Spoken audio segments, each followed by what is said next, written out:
Working with the land, getting your hands in the soil, caring for an animal, getting outside of your own head and outside of yourself is very therapeutic. In this episode of Voices from the Field, Margo Hale, who's the director of NCAT's ATTRA and Arm to Farm programs, visits with Dr. Adam Ingrao, a beekeeper and educator in Michigan. Adam, a military veteran, talks about his farming operation and the programs that have been beneficial to it. He also shares how his military service and farming experiences led him to beekeeping.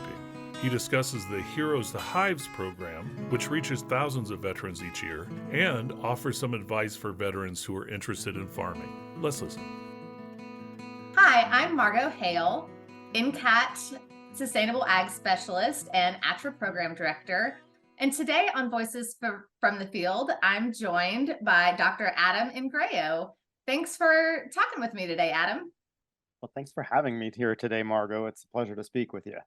Yeah, so I'm going to let Adam introduce himself because he wears many hats, and we're going to talk about many of the things that Adam is involved with, from his own farm to organizations and work with farmer veterans. And so Adam, why don't you just give us a little bit of history about yourself and some of those hats that you wear, and we'll go from there. That sounds good. Yeah, I do wear a lot of hats in the ag circles. So really my journey in agriculture began 30 years ago. This is my 30th year working in agriculture. I started at 14 on picking crews for cherries and apples out in Southern California. And from that time, I really just kind of always wanted to be in a situation where I was outside. After I graduated from high school, I joined the U.S. Army and was a Patriot missile fire controller. And in 2004, I was discharged after suffering a career-ending injury, which made me non-deployable. And so really, when I got back home from the military, that's kind of when this whole journey started back into agriculture. I used my GI Bill to go to Cal Poly San Luis Obispo. I got a BS in plant science there.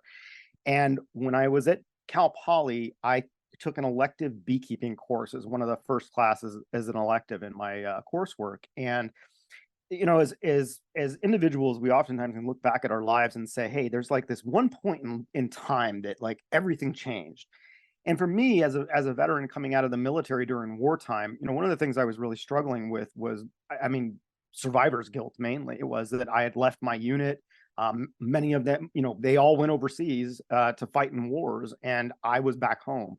And so I was struggling a lot with that. And when I took that beekeeping class, it was really the first time since I had gotten out of the military where I kind of started to see this opportunity for, one, continued national service, because I wasn't done serving. My body was done serving. The Army was done with that. But I still wanted to continue to serve my nation. And I had a really great instructor, Scott Jeffries at Cal Poly, who really communicated kind of the plight of honeybees at that point in time.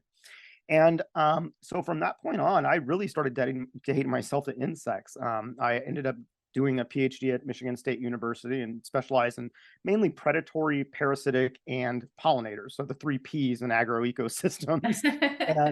And I've done a lot of research, mainly around asparagus and working with asparagus minor and asparagus beetle, looking at biological controls to control them in agricultural systems here in Michigan.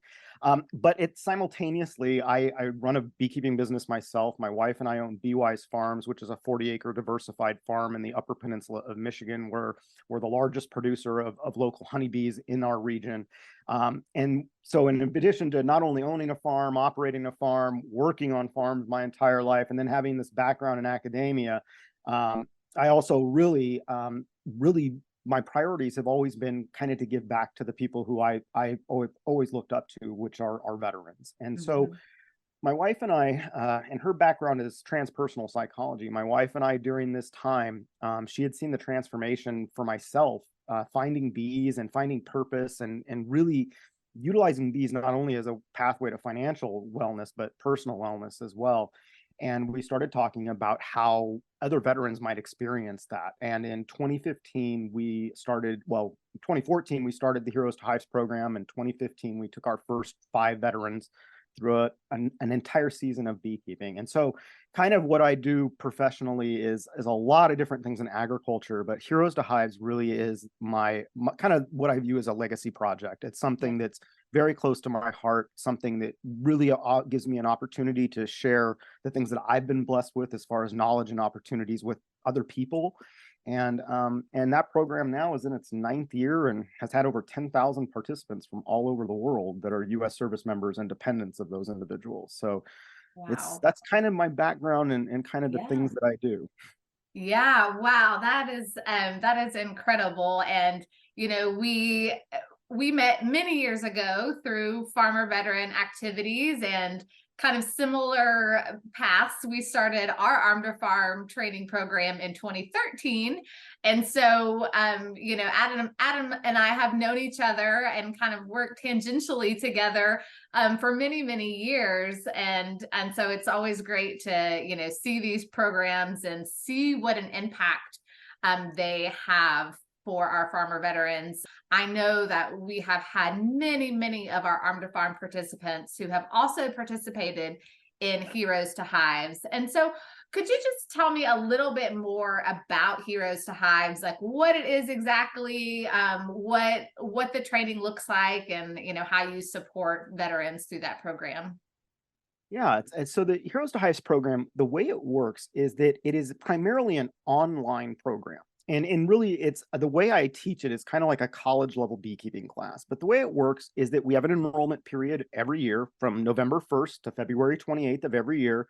Any veteran or active duty personnel, reservists, National Guard, and I should say, and their dependents. We allow dependents of participating veterans and service members participate in the course as well. Gold Star family members and surviving spouses, any of those individuals can enroll in our program during that enrollment period. And what happens is once they enroll, they are put into the cohort for that year. Just as an example, this year we had over 2,600 people in the 2023 cohort. Wow. And so lots of folks, but basically they enroll during that period. In the last week of March, and this will be March in 2024, we start the course. And the way it works is basically I send you an email once a month that has the entire educational module for that in a canned format. It's all pre-recorded, so you can go through it at your own pace. You can go over it as many times as you want. You can do it in the middle of the night, early in the Mhm. morning, whenever. And then, so we have in those modules, we'll have lectures, and typically the lectures last about a half hour to 2 hours in length. They're in-depth lectures about things like honeybee biology, beekeeping as a management and management styles in beekeeping, pest management, integrated pest management, all of these topics that are really important to beginning beekeepers. So the lectures kind of cover those broad, in-depth topics. And then we also have instructional videos in each one of them that are basically me and my own bees telling you this is exactly how you do this specific thing in a beehive. And then we have a lot of support materials that go along with that as well, in the form of handouts and things that really set individuals up for success in Mhm. beekeeping. And so they get those modules once a month, every month until November. And then in October and November, we offer them the opportunity, and it's a totally optional thing. We offer them the opportunity to take a certificate of completion exam. And our certificate of completion, if they complete that exam with a 70% or better on that comprehensive exam, they get a certificate of completion from us. The certificate also allows them to transfer all of their Heroes to Hives credits over to the Great Plains Master Beekeeping course at the University of Nebraska. And so that's basically a way for us to allow individuals who kind of get bit by the bee, so to speak, and really want to get more information and really, really want to take a run at being a professional beekeeper. They then have an educational pathway to do that. And our coursework fulfills the apprenticeship level of that course. And so they take their field exam and they're right into journeyman. And Wow. so that's really how the online course works. Now, Mhm. the curriculum in the online course also has these therapeutic aspects embedded into it. And I mentioned my Mhm. wife is a transpersonal psychologist. She specializes in nature-based therapy.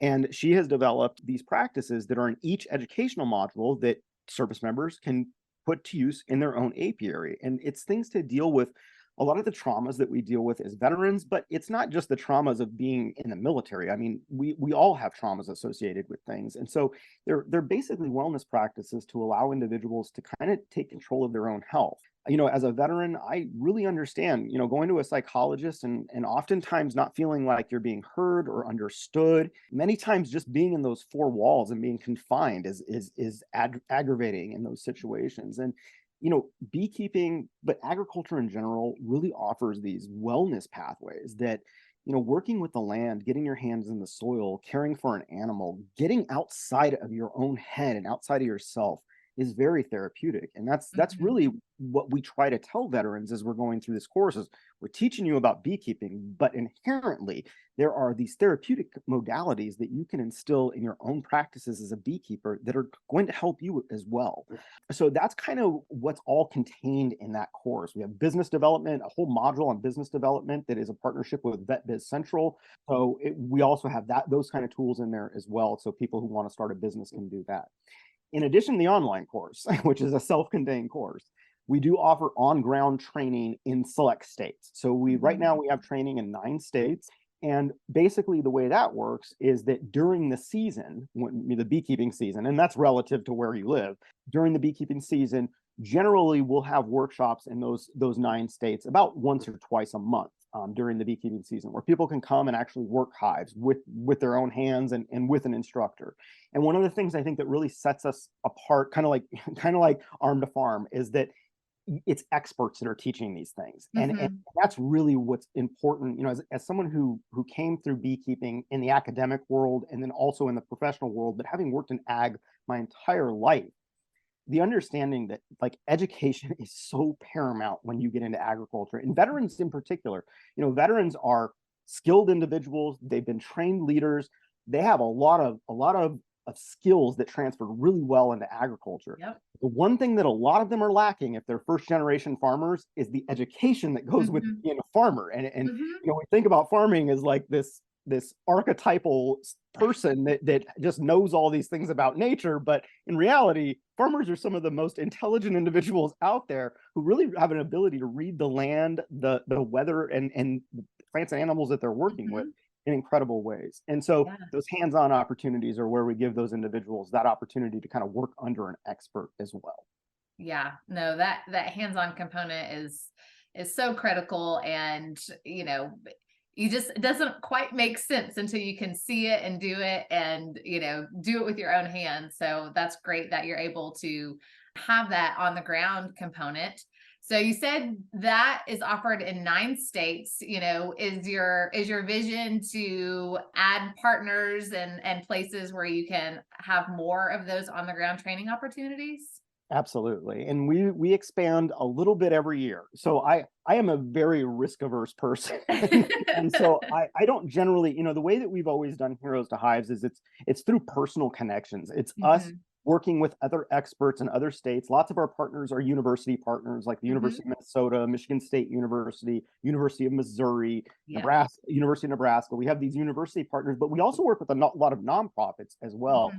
And one of the things that we've started doing in the last couple of years is starting to actually develop models for working with for-profit businesses that are supporting veterans in a philanthropic way. And so like our Oklahoma division, Steve Esom out there with True Bees, he actually is running a for-profit swarm removal business, but is also training veterans for free and providing them with actual employment in this area. And so we work with a lot of different partners, but for us, the big thing is when we identify potential partners that we're going to work with, one, we want to make sure that there is a very strong veteran leadership component. I am of the understanding that veterans learn best from other veterans, and we have shared experience, and a lot of the traumas that go along with being veterans, a lot of those times those things come out when we're working in agricultural settings. So we want to have a veteran that's a lead participant in that course, and then also an expert. And if the veteran's the expert, or if we bring in an entomologist from a university or a master beekeeper from maybe a state beekeeping organization, that's the other component. And then the on-ground site. And one of our big things when we work with partners is that we want to make sure that those sites can be accessible, meaning that we can get a wheelchair out in those apiaries, that they're set up in a specific way so that they're very easy to get around in, and that all the facilities are ADA accessible as well. In the Heroes to Hives course, about 60% of our students are service-connected disabled veterans. So it's a very important component for us when we're looking for partnerships. And so that's why we kind of roll out, it's usually a couple states every year is kind of how it's working. The first few years, we were only a Michigan program. But we started getting so much traction around the United States, a lot of that, through Farmer Veteran Coalition and being part of that organization. And we started seeing this outreach from all over the country. And so that's kind of, in the last few years, we've kind of added about 2 or 3 states every year. Yeah, no, I understand that, and we've kind of operated the same way with Arm to Farm, like slowly expand where we offer those trainings. You can't do it all at once. As much as I know we both would love to have trainings in all 50 states. Don't have time to stay up to date on the freshest sustainable agriculture news, events, and funding opportunities? You can trust NCAT to keep you connected with our weekly Harvest e-newsletter. Subscribe today at ncat.org and get your weekly harvest delivered each Wednesday.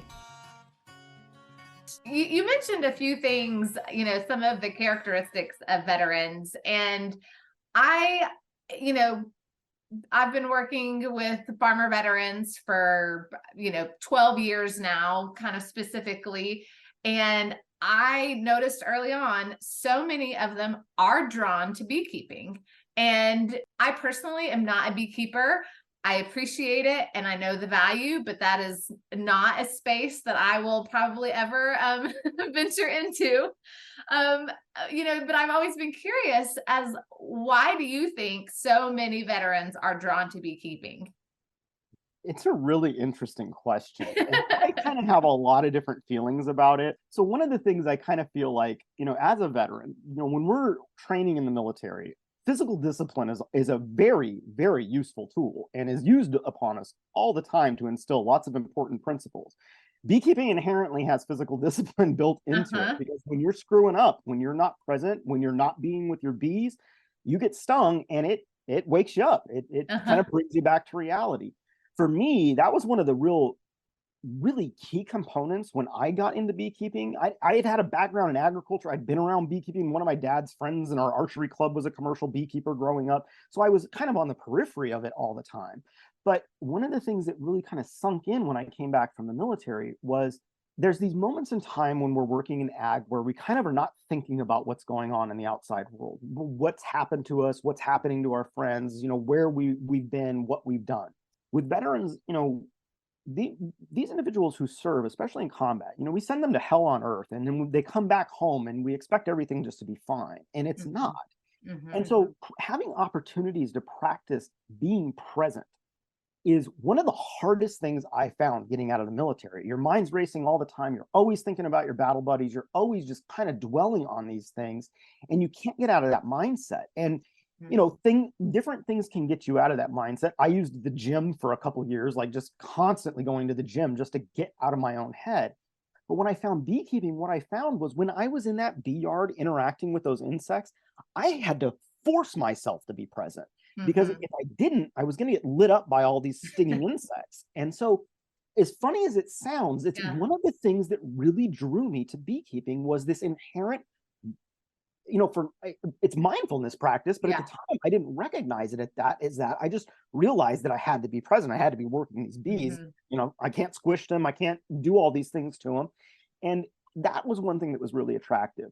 The other thing that I think is really attractive about bees for a lot of veterans is that veterans are kind of that 1% of the population, right? There's not very many people who actually serve in the military anymore. And so we're always kind of like on the outskirts of society.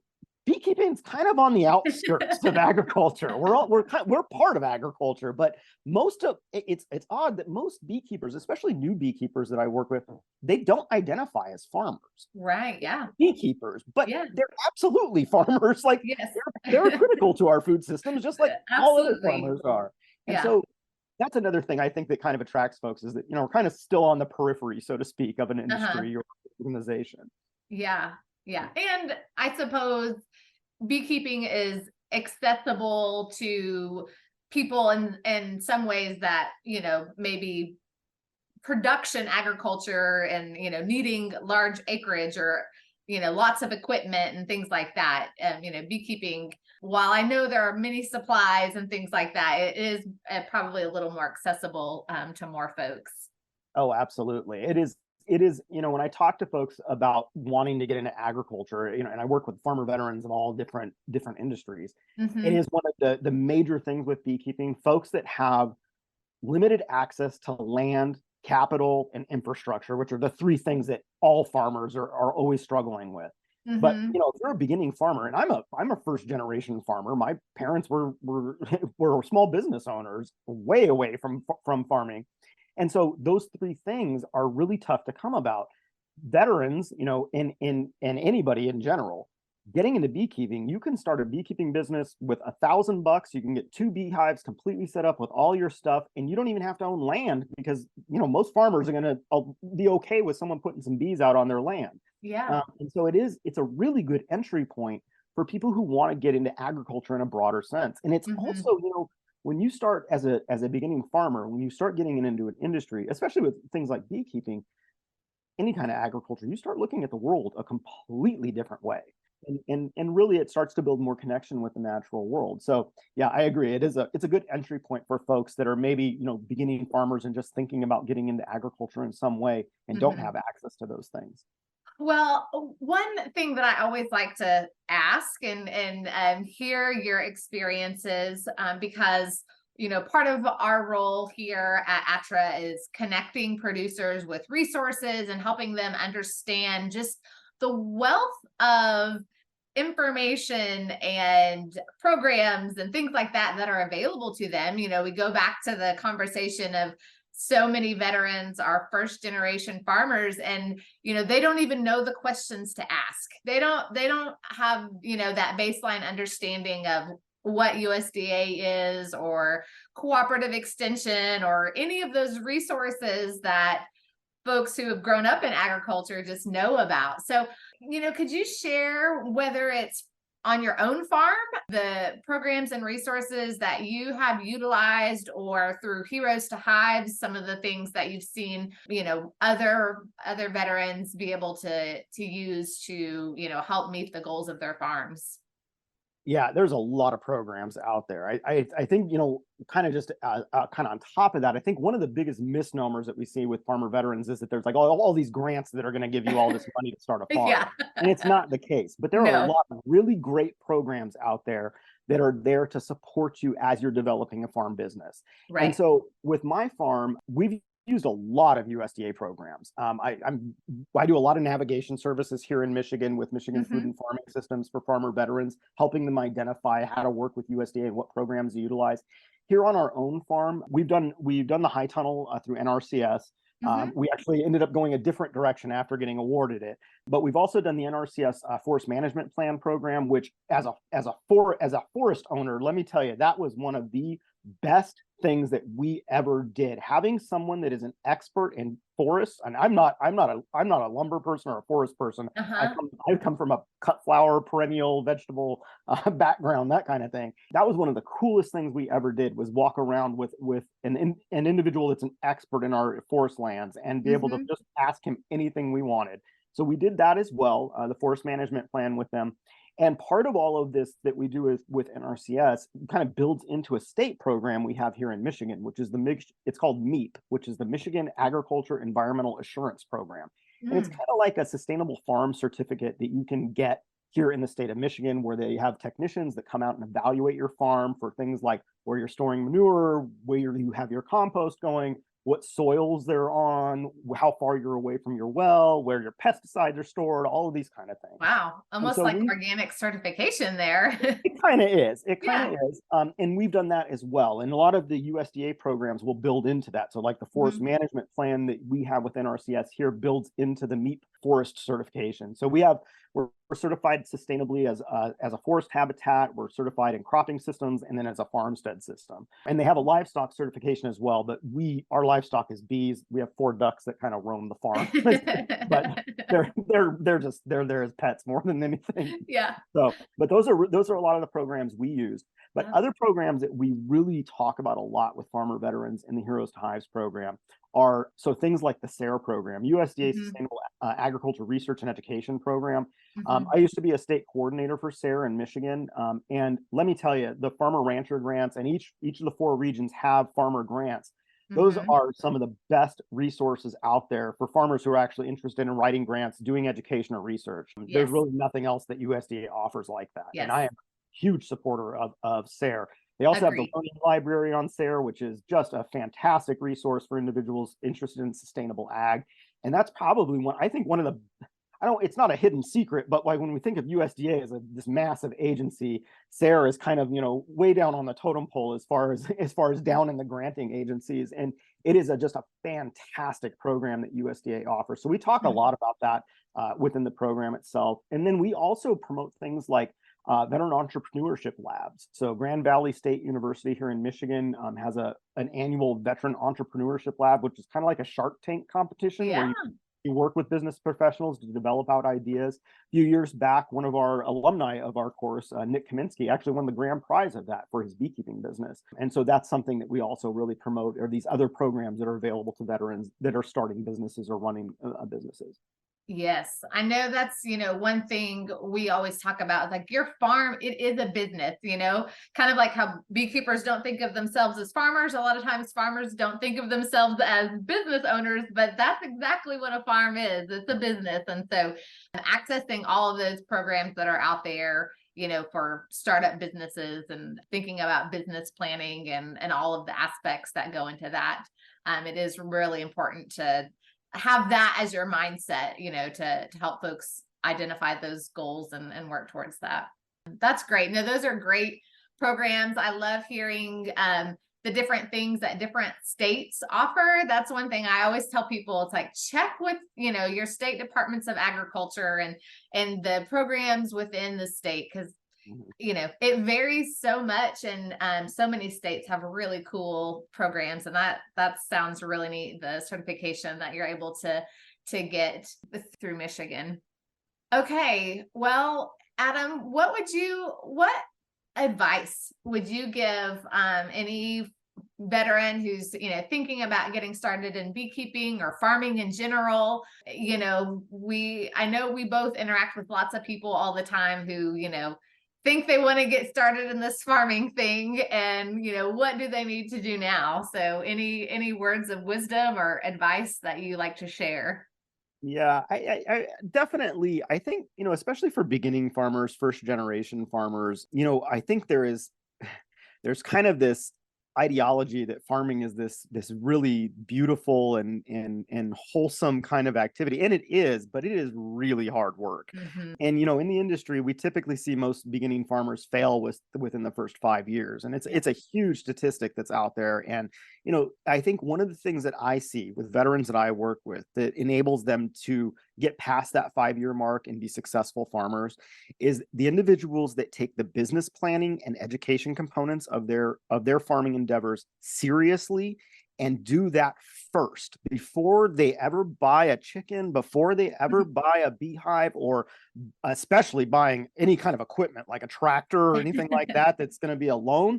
Those are the things that you really need to, you really need to consider, that you want to get as much experience as possible, that knowledge under your belt before you jump into this with both feet. And even myself, having worked in ag my entire life, I have many times worked a full-time job and run a full-time farm as well, because it's oftentimes you need that off-farm income to make your business go in those first 5 years. And without it, there's no safety net. And so, that's something also to consider, is that, these types of commitments to agriculture, they're big commitments. And if you want to do it as a living, but, for those folks that even want to do it as a hobby, that educational component is just so critical. Programs like Heroes to Hives, Arm to Farm, and all of these other programs that are out there in the United States are there to provide you with that education and make it so that you don't have to just fall flat on your face before you figure out what you're going to do. And agriculture is not something, if you haven't been around it, it's not something that comes inherent to most people. There's a lot of nuances around how agriculture works, especially when you're dealing with agencies like the USDA or state agencies that folks just never even think about. And then you even mentioned like cooperative extension and what role that plays in the life of farmers.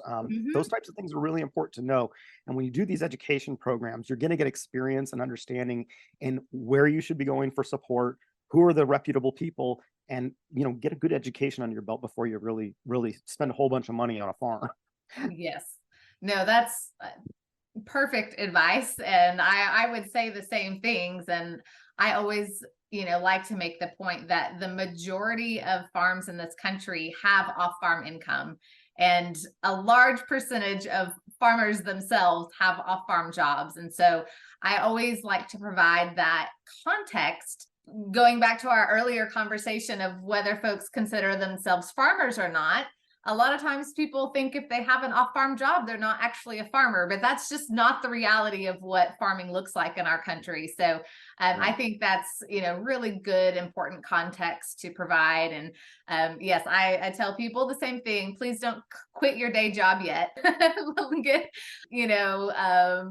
have a job and then get your farm started and see where it goes from there. But no, that's great. And of course, you and I, both as educators, we're going to encourage people to seek out that education. And but it really is such an important thing, and getting connected to the resources that are available. And then I know, both of us, parts of these programs are getting veterans connected to each other, not only to the educators and the resource providers and agencies, but, helping provide that peer-to-peer network is, I think, critical to success for any farmers. And so I know that's just inherent in what we do, and in making sure that they know that they have a support system. And, we're here to help make sure that they're successful in whatever agricultural venture it may be. So I appreciate those very good words of wisdom and advice for beginning farmers. Well, Adam, we will make sure we include links to Heroes to Hives and some of your programs in the show notes. But is there anything else you want to say as we kind of wrap up our conversation today? I know when this airs, it will be in the middle of the application period for Heroes to Hives, so kind of perfect timing.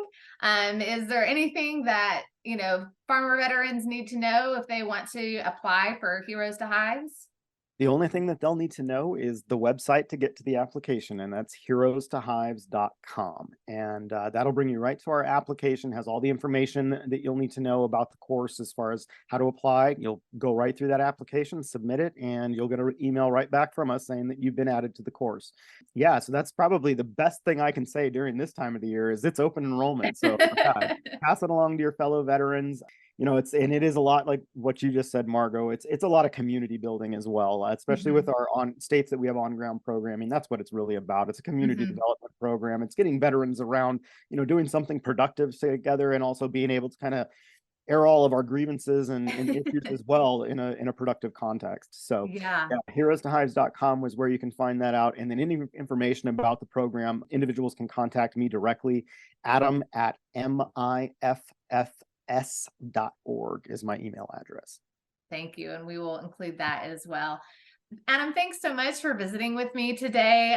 It's really great to talk to you and, hear about Heroes to Hives after I've seen it all these years, and I know it's a great program, and I hope our listeners get connected and share it with any veterans that they know. Yeah. Thank you so much for having me, Margo. It's great seeing you, by the way, as well. Yes. That's it for this episode. Thanks for listening. Additional information about this episode and related resources can be found at attra.incat.org. Don't miss an episode. Subscribe to Voices from the Field wherever you get your podcasts. I'm your host, Rich Myers. ATTRA, Voices from the Field, is produced by the National Center for Appropriate Technology, headquartered in Butte, Montana. It's supported by the USDA Rural Business Cooperative Service as part of NCAT's ATTRA Sustainable Agriculture program. Any opinions, findings, conclusions, or recommendations expressed in this recording are those of the participants and do not necessarily reflect the views of the USDA or NCAT. We'll catch you again next week, and until then, keep on farming.